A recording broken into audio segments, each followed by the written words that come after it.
तो क्या हाल-चाल डेवलपर्स? तो ये है हमारा एलईडी प्लेलिस्ट का 14वाँ वीडियो और इस वीडियो से हम अपना स्ट्रक्चरल डिज़ाइन पैटर्न चालू करने वाले हैं। तो हम स्ट्रक्चरल डिज़ाइन पैटर्न में जो सबसे पहला पैटर्न पढ़ने वाले हैं, वो है हमारा एडाप्टर डिज़ाइन पैटर्न। देखो एडाप्टर डिज़ाइन पैटर्न यूज़फुल हो भी सकता है और नहीं भी यूज़फुल हो सकता है क्योंकि ये बहुत ही ज़्यादा यूज़ केस डिपेंडेंट है, ठीक है? अगर तुम्हारे पास कोई लेगेसी कोड है, पुराना कोड है, तो हाँ, वहाँ पे हो सकता है तुम्हें ज़रूरत पड़े, नहीं तो हो सकता है वैसे ज़रूरत ना भी पड़े।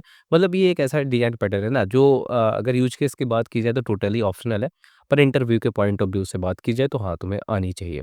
तो देखो ज़्यादा कुछ इसमें बात करने को है नहीं तो चलो वीडियो को शुरू करते हैं, अपने नोट्स की तरफ देखते हैं क्या है, क्या कैसे है और कैसे हम इम्प्लीमेंट कर सकते हैं। ओके सो अब हम चालू करते हैं यहाँ से अपने पॉइंट नंबर 1 कि एडाप्टर पैटर्न है क्या।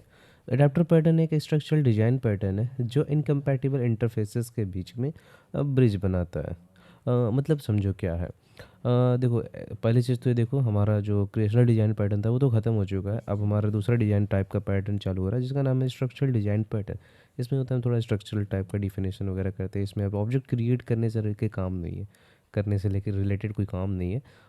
ये एक प्रकार से ये इनमें का डिज़ाइन पैटर्न ऐसा कुछ खास आपके परफॉर्मेंस पे इम्पैक्ट वगैरह नहीं डालते हैं। खैर उस बात को छोड़ दो और यहाँ पे आते हैं और इसमें दो इनकम्पैटिबल इंटरफेसेस को आपस में कनेक्ट करता है। सपोज़ करो जैसे कि तुम यूज कर रहे हो, जैसे मैं यूज क्या करो, समझो कि तुम्हारे पास एक बना बनाया कोड है, ठीक है। बना बनाया कोड है, लेगेसी कोड है, काफ़ी पुराना कोड है, लंबे टाइम से चला आ रहा है, ठीक है। तो उसमें तुम सपोज करो कि एक व्हाट्सअप सेंड करने का फ़ीचर होगा, ठीक है, जिसमें तुम सोच सकता है किसी का, चलो मान लो तुम ट्विलियो का यूज कर रहे हो व्हाट्सअप सेंड करने के लिए मैसेजेस को, ठीक है। तो उनका मान लो बाई चांस तुम्हारे या तो उनका कोई पुराना एसडीके था, उन्होंने अपडेट किया, तो उनका जो सेंड वेंड करने की जो एपीआई जो मिलती है, कह लो फंक्शन मेथड जो भी वो प्रोवाइड करते, वो चेंज हो गया। पर तुम अपने कोड में उसको यूज करे और तुम चाहते भी नहीं हो कि तुम अपने कोड को चेंज करो, चाहते हो कि मेरा कोड वैसे कि वैसे ही रहे फिर भी काम करे। तब इस पॉइंट पे हम क्या कर सकते हैं? हुँ। तो इस पॉइंट पे हम क्या कर सकते हैं, एक ब्रिज बनाना पड़ता है हमें, ठीक है। एक ब्रिज हम बनाते हैं, कैसा ब्रिज होता है, जो हमारा जो लेगेसी कोड होगा उसको और जो हमारा नया व्हाट्सएप का एसडीके होगा ट्विलियो का मान लो, उसको आपस में कनेक्ट करेगा, ठीक है। ठीक है। तो हमारे लेगेसी कोड के लिए, मतलब कि कुल मिला-जुला कह दो, एडाप्टर पैटर्न एक ऐसा ब्रिज है जो हमारे लेगेसी कोड के लिए हमारे नए एपीआई नए एसडीके की एपीआई को ट्रांसलेट करेगा। शायद समझ गए होगे, यही करता है असल में। तो बस यही काम है। और कुछ नहीं। अगर नहीं समझ में आ रहा है कोई बात नहीं, कोड देखोगे समझ में आ जाएगा। तो उसकी कोई चिंता की बात नहीं। जो चीज़ डायरेक्टली कंपैटिबल नहीं हो उसे बिना तोड़े-फोड़े अ, कम काम करवा देना। ये कह सकते हो कि एक प्रकार से एक स्मार्ट जुगाड़ है, समझे और कुछ नहीं। ये पैटर्न एग्जिस्टिंग सिस्टम को चेंज किए बिना नए थर्ड पार्टी सिस्टम के साथ कनेक्ट कर सकता है, करने में काम आता है।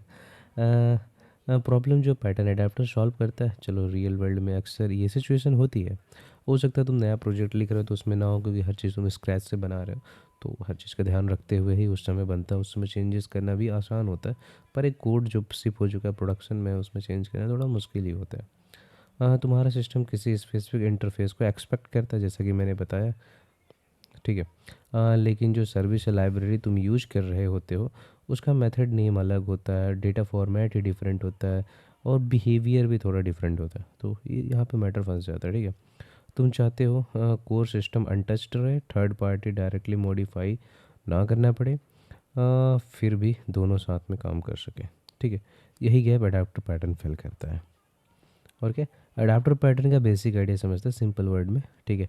अडाप्टर पैटर्न एक मिडिल लेयर होती है, क्लाइंट की लैंग्वेज को समझती है और एग्जिस्टिंग थर्ड पार्टी सर्विसेज की लैंग्वेज भी समझती है, ठीक है। दोनों ब्रिज है भाई, एक दूसरे के साइड को कनेक्ट कर रही है, बीच के नदी को हो गया एक प्रकार से, वैसे ही समझो। और दोनों के बीच ट्रांसलेशन भी करती है। मतलब अगर मान लो कि जो हमारा लेगेसी कोड था उसको रिक्वायर्ड थी सिर्फ उसको रिक्वायर्ड थी सिर्फ एक आर्गुमेंट पर, जो नया एपीआई है या जो नई चीज़ें हम इंटीग्रेट कर रहे हैं उसे 3-4 पैरामीटर्स रिक्वायर्ड है। तो यहाँ पे भी मैटर फंस गया ना। तो इसलिए जब इंटरफेस डिफ़ाइन करते तो उसी हिसाब से डिफ़ाइन करते कि वो तो एक ही पैरामीटर पास करेगा जो हमारा लेगेसी कोड था वो, पर हम ब्रिज के अंदर ही वो एक्स्ट्रा पैरामीटर डाल देते हैं और उसको ट्रांसलेट कर पाते, क्योंकि उधर से एक आया पर हम यहाँ से मल्टीपल डाल सकते हैं, हमारे पास ऑप्शंस होते हैं ऐसी चीज़ें कर पाने की, ठीक है। लेकिन ये most of the time dynamic नहीं होता, क्योंकि इसे डायनेमिक बनाने में प्रॉब्लम आ जाती है और ये होता ही होता है। ठीक है, तो ये डायनेमिक तो ऐसे केस में नहीं होता है, पर हो सकता है तुम लोग रिसर्च करो तो शायद बना पाओ। लेकिन अगर ज़्यादा डायनेमिक चाहिए तो भाई तुम्हें अपना कोड चेंज करना पड़ सकता है, पर नहीं चाहिए डायनेमिक तो शायद नहीं। हम देखेंगे डायनेमिक क्या, मैं आखिर किस चीज़ को कह रहा हूँ। ठीक है, हम कोड में देख लेंगे। क्लाइंट काम करता है जैसे, हाँ मुझे लगता है मैं सेम इंटरफेस से बात कर रहा हूँ, जैसा कि मैंने कहा उससे लगता है सेम से बात कर रहा है, पर वो बीच में ट्रांसलेट होता है। पर इंटरनली अडेप्टर सब कुछ एडजस्ट कर रहा होता है। ये तो समझ ही गए होगे। ठीक है, अडेप्टर पैटर्न के मेन कंपोनेंट्स क्या होते हैं? Theoretical roles, client. ठीक है, हमेशा क्लाइंट कुछ भी होता है, क्लाइंट कोड होता है, यूज़र होता है, लैपटॉप होता है, ब्राउज़र होता है, कुछ भी हो सकता है। ठीक है, जो सिस्टम ऑलरेडी एक फिक्स इंटरफेस के साथ काम करता है, ठीक है, वो क्लाइंट है। टारगेट इंटरफेस, वो इंटरफेस जो क्लाइंट एक्सपेक्ट करता है। मतलब समझो कि तुम व्हाट्सएप मैसेज सेंड करना, तुम्हारा क्लाइंट एक्सपेक्ट करता है सिर्फ सेंड मेथड या फंक्शन कॉल करना एक्सपेक्ट करता है। पर नई एसडीके जो आई है वो है पुश सेंड, ऐसा कुछ हो सकता है, या फिर सेंड मैसेज। ये सेंड मैसेज एक्सपेक्ट कर रहा हूँ, तो दोनों के बीच में क्लैश है, मतलब दोनों के बीच में प्रॉब्लम है। तो वो प्रॉब्लम सॉल्व करना है, मतलब। लेकिन जो टारगेट है हमारा, मतलब हमारा जो क्लाइंट है वो सेंड एक्सपेक्ट कर रहा है, पर हमारी जो थर्ड पार्टी एपीआई है वो प्रोवाइड करिए send a message. Adapter existing third party class या सिस्टम जो क्लाइंट के इंटरफेस के कंपैटिबल नहीं होती है। ठीक है, एक मिनट रुक जाओ, मुझसे गलती हो गई, अडाप्ट ही सही है। अडाप्टी का मतलब जानते हो क्या होता है? वो थर्ड पार्टी एपीआई, वो थर्ड पार्टी लाइब्रेरी या थर्ड पार्टी कुछ भी, उसको अडाप्टी कहते हैं। ठीक है, अडाप्टी मतलब जिसको अडॉप्ट किया जाना हो, एक हिसाब से ऐसे कह सकते हो, वो अडाप्टी है। ठीक है, तो हमारा थर्ड पार्टी या किसी चीज़ की जो मेथड हो वो अडाप्टी। ठीक है, और अडाप्टर क्या है? वही हमारा actual bridge. Target interface implement करता है, अडाप्टी को इंटरनली यूज करता है, कॉल डेटा फॉर्मेट को ट्रांसलेट करता है। मे भी ऐसा भी हो सकता है कि हम उधर से जेसन भेजें और ये उसको किसी और चीज़ में पार्स भी कर रहा हो, ऐसा भी हो सकता है। जैसे मान लो तुम्हारा जो क्लाइंट है वो उधर से जेसन फॉर्मेट भेज रहा है, पर हो सकता है उसे और कोई फॉर्मेट चाहिए होगा, मुझे नहीं पता क्या चाहिए होगा। हो सकता है एनडी जेसन टाइप, एक ही लाइन में सारे डेटा होना चाहिए, ऐसा कुछ चाहिए होगा। मतलब एनडी जेसन अगर तुम लोग नहीं जानते हो तो एक प्रकार से उसको टेक्स्ट फाइल भी समझ सकते हो, टेक्स्ट जैसा फाइल है, बट थोड़ा सा स्ट्रक्चर्ड होता है। उसमें मतलब ये होता है कि हर एक लाइन इंडिविजुअल लाइन होती है, अपने आप में कंप्लीट होती है। ठीक है, और अपने आप में कंप्लीट से मेरा मतलब ये, एक लाइन में जो डेटा होना होता है वो कंप्लीट होता है, वो पूरा फुल डेटा, उससे ज़्यादा डेटा उस लाइन में नहीं होता है। और ये बहुत इंपॉर्टेंट होता है यार, मतलब ND JSON type format use करना। मैं तुम लोग को दिखा देता हूँ। ठीक है, तो एनडी जेसन क्या है? New line determinated a data formatted where each line contain exactly one valid JSON object, okay, separated by the new line. जैसा कि मैं कह रहा था कि मतलब हर लाइन अपने आप में कंप्लीट होता है और जेसन फॉर्मेट में होता है, तो उसको हम एनडी जेसन कहते हैं। बस इससे ज़्यादा कुछ बताने को है नहीं। अगर कहीं पे फॉर्मेट मुझे ऐसा कुछ दिख नहीं रहा है, पर अगर मान लो तुम यहाँ से ये एरे हटा दो, मतलब ये कोई एरे नहीं होता, इसे हटा सकते हो, तो हर चीज़ एक इंडिविजुअल लाइन होगा, नो कामा कॉमा में कुछ नहीं होगा, बस एक अंदर ही होगा, एक की हो गया उसकी वैल्यू होगी, की हो गया उसकी वैल्यू हो गई। पर ये अपने आप में कंप्लीट है। जैसे कि मान लो फर्स्ट नेम में क्या हो सकता है? फर्स्ट और लास्ट नेम, फर्स्ट और लास्ट नेम, तो ये भी अपने आप में कंप्लीट होगा। तो इसीलिए ऐसे मतलब हर लाइन अपने आप में इंडिपेंडेंट लाइन हो। पर बात आती है कि हमें ऐसी चीज़ों की ज़रूरत क्यों पड़ जाती है? तो देखो, ऐसी चीज़ों की ज़रूरत हमें पड़ती है ना तब, जब हमारे पास ये जो फ़ाइल हो बहुत बड़ी हो। ठीक है, बहुत बड़ी से मेरा मतलब जो है, बहुत बड़ी से मेरा मतलब 500 G M B, 500 MB 1 GB की फ़ाइल हो, और तुमको इस फाइल को रीड करना हो नेटवर्क से। मान लो तुम किसी प्रकार का ऐसा डेटा इसमें डाल रखे हो जो तुमको बाद में काम है, क्योंकि कई बार ऐसा होता है ना कि हमारे क्लाइंट साइड पे जो डेटा प्रोड्यूस होता है वो बहुत ज़्यादा होता है, मतलब लैक्स ऑफ डेटाज होता है उसके अंदर। तुम लोगों ने आज तक, मुझे नहीं पता, तुम लोगों ने हो सकता है अभी तक पोस्ट मेथड से, हो सकता है छोटी मोटी जेसन पेलोड ही कुछ बाइट्स की सेंड की होगी, पर कई बार ऐसा होता है कि हमें, एक बार हुआ था ना, मुझे असल में 50 MB का डेटा ऐसे ही जेसन में भेजना था, क्लाइंट से बहुत बड़ी डेटा थी। तो उसी समय हमने एनडी जेसन टाइप का एक्सप्लोर किया, उसको यूज किया, और इससे हुआ ये कि हमने वो सारा डेटा सर्वर पे भेजने के बजाय हमने भेज दिया R2 पे। ठीक है, तो हुआ R2 से हुआ, फिर हमने उसकी की स्टोर की और उसे फिर अपना जो सर्वर है उस पर स्ट्रीम कर लिया। ठीक है, इस फाइल को, और इस फाइल को लाइन बाय लाइन, एक हर लाइन अपने आप में कंप्लीट थी, तो लाइन बाय लाइन स्ट्रीम किया और हमें सारी इन्फॉर्मेशन सर्वर पे मिल गई। तो ये बैकग्राउंड प्रोसेस थी। तो इस तरह से हमने इस प्रॉब्लम को सॉल्व किया था। तो मैंने सोचा तुम लोगों के साथ भी शेयर कर दूँ, ऐसी चीज़ें क्या पता ज़रूरत पड़ जाए। इत्तेफाक से आ भी गया सामने। तो रियल लाइफ एनालॉजी देखते हैं बेस्ट समझने के लिए। Power socket adapter, wall socket existing system, phone charger client expectation. ठीक है, सॉकेट शेप मिसमैच इनकम्पैटिबल, हम लोग पावर अडाप्टर, अडाप्टर पैटर्न जानते हुए तुम समझ गए होगे। कई बार होता है किसी कोई यूएस पिन होता है, वो हमारा इंडियन पिन है, अब दोनों को कंपैटिबल बनाने के लिए बीच में एक अडाप्टर घुसा देते हैं, वही है।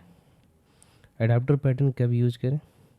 जब एग्जिस्टिंग कोड स्टेबल और ट्रस्टेड हो। ठीक है, थर्ड पार्टी सर्विस इंटरफेस हमारे सर्विस से मैच ना करता हो और तुम बैकवर्ड कंपैटिबिलिटी मेंटेन करना चाहते हो, लेगेसी सिस्टम को नए सिस्टम के साथ इंटीग्रेट करना चाहते हो। और अवॉइड करो जब तुम इजीली एग्जिस्टिंग इंटरफेस को चेंज कर सकते हो सकता है बहुत जगह यूज ना किया हो तो ज़रूरत भी नहीं पड़ता ना। सिस्टम बहुत सिंपल और फ्यूचर चेंज एक्सपेक्टेड ना हो तब। ठीक है, अडाप्टर के फ़ायदे प्रोज देख लेते हैं। एग्जिस्टिंग कोड सेफ रहता है, लूज कपलिंग अचीव होती है, थर्ड पार्टी डिपेंडेंसी आइसोलेट हो जाती है और सिस्टम ज़्यादा फ्लेक्सिबल एक्सटेंसिबल बन जाता है। टेस्टिंग और रिप्लेसमेंट इजी होता है। ठीक है, अडाप्टर पैटर्न के कौन, एक्स्ट्रा एब्स्ट्रैक्शन लेयर ऐड हो जाती है यार, क्योंकि कोड एक्स्ट्रा होता है ना। तो सही बताऊँ तो मैं अभी तक फाइल की फोल्डर स्ट्रक्चर मेंटेन करने में मुझे बड़ी प्रॉब्लम होती है, मैं खुद खो जाता हूँ ये प्रॉब्लम। सिस्टम थोड़ा कॉम्प्लेक्स लगता है और ओवर यूज करोगे तो डिबगिंग मुश्किल है, बड़ा पका देता है, बहुत परेशान होता है। ठीक है, और इसके बाद हम नहीं करेंगे। इंडस्ट्री में अडाप्टर पैटर्न कहाँ दिखता है? Payment gateway, multiple provider same API हो गया, नोटिफिकेशन सिस्टम समझ ही हो गया, डेटाबेस ड्राइवर, क्लाउड डिवाइसेस और ये सारी चीज़ें। इंटरव्यू में explain one liner. Adapter pattern allows compatible interfaces to work together by converting one interface into the another without modifying the existing code. और क्या है, one line rule, behaviour add नहीं करता। अडाप्टर पैटर्न देखो कोई behaviour add नहीं करता, logic भी चेंज नहीं करता, सिर्फ इंटरफेस ट्रांसलेशन का काम करते हैं। अगर तुम बिहेवियर चेंज करोगे तो गलत पैटर्न चूज किया होगा। ओके, सो ये है हमारा कोड जो तुम्हें गिटहब पे भी मिल जाएगा। ओके, सो सिस्टम को रिक्वायर्ड क्या है, मतलब हमारा जो क्लाइंट है वो ये है। ठीक है, और हमारा जो एडाप्टी है वो ये है, यानी थर्ड पार्टी एसडीके का एपीआई। ठीक है, ये रुक जाओ यार। ठीक है, एक चीज़ मैं लिख दूँ यहाँ पे, ये रहा। ठीक है, और अब देखो पहली चीज़ तो हम यहाँ पे आते हैं, यहाँ पे सबसे पहले नीचे आते हैं।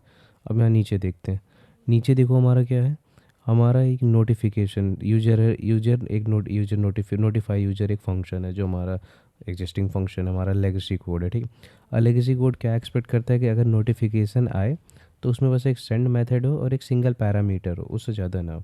सिंगल पैरामीटर हम बस उस पर सेंड कर दें। ठीक है, और तुम चाहते हो इसको चेंज ना करना पड़े। पर जो तुम्हारा ये एसडीके है, तुम्हारा थर्ड पार्टी एसडीके, उसके अंदर जो मेथड एक्सपोज हो रही है वो पुश मैसेज हो रही है। और पुश मैसेज हो तो रही है ठीक है, लेकिन एक तो ये ऑब्जेक्ट ले रहा है, ऑब्जेक्ट में दो चीज़ें हैं, एक है टेक्स्ट स्ट्रिंग और दूसरा प्रायोरिटी नंबर। तो ये उस हिसाब से मैसेज सेंड कर रहा है। अब ये एक सिंगल पैरामीटर लेता है, वो भी एक स्ट्रिंग, ये एक ऑब्जेक्ट लेता है जिसमें दो वैल्यूज हमें पास करनी है। तो ये तो पूरी तरह से इनकम्पैटिबल हो गए हैं, मतलब मैटर समझो, मैटर यहाँ पे सीरियस हो गया है।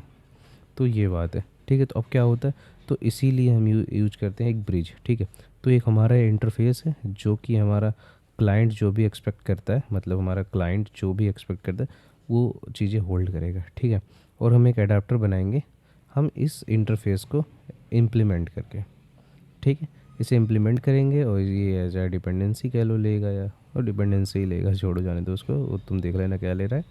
ठीक है, और ये हमें सेंड एव का जो मेथड है वो डिक्लेयर करेगा। ठीक है, और फिर क्या होगा, और फिर होगा ये कि वॉइड, मतलब रिटर्न कुछ नहीं करे, और फिर ये उसका पुश मैसेज पास कर देगा। अब यहाँ पे देखना, मैसेज तो ठीक है मिल गया, टेक्स्ट मैसेज ठीक है, पर प्रायोरिटी यहाँ से नहीं आ रही है, प्रायोरिटी हम यहाँ से दे रहे हैं। ठीक है, और प्रायोरिटी हम दे तो यहाँ से रहे हैं, पर बात यहाँ पे ये फंस गई कि यहाँ से प्रायोरिटी पाने का कोई ऑप्शन नहीं है। हो सकता है बाई चांस हमें अलग अलग चीज़ों की अलग अलग प्रायोरिटी सेट करना पड़े। हो सकता है ओटीपी के लिए अलग प्रायोरिटी हो और मार्केटिंग कैंपेन के लिए अलग प्रायोरिटी हो, या फिर हो सकता है कुछ और भी चीज़, या ट्रांजैक्शनल हो, यूजर ने कुछ हिट किया हो तो हमें और उसे कुछ भेजना हो जिसकी प्रायोरिटी अलग हो सकती है। तो प्रायोरिटी बेस्ड प्रॉब्लम भी आ सकती है। तो यहाँ पे उस चीज़ को डायनामिकली हैंडल करना थोड़ा मुश्किल है, पर हो भी सकता है, पर करंटली मुझे भी नहीं पता कि वो कैसे हो सकता है, पर शायद हो ही सकता होगा, किसे पता। तो हाँ, मतलब कुल मिला-जुला के यही इतना था हमारा एडाप्टर पैटर्न, समझे? तो ये कोड है, ये तुम्हें मिल जाएगा, और हाँ, बस एडाप्टर पैटर्न में इतना ही है। और ये जो पैटर्न है टोटली यूज़ केस डिपेंडेंट है, मन करे तो करो यूज़, मन करे तो ना करो। मुझे परवाह नहीं, मैं चला टोक्यो गहोल देखने, हिंदी में उसका कुछ एपिसोड्स आज आ गए हैं, तो मैं निपटाने जा रहा हूँ उसे।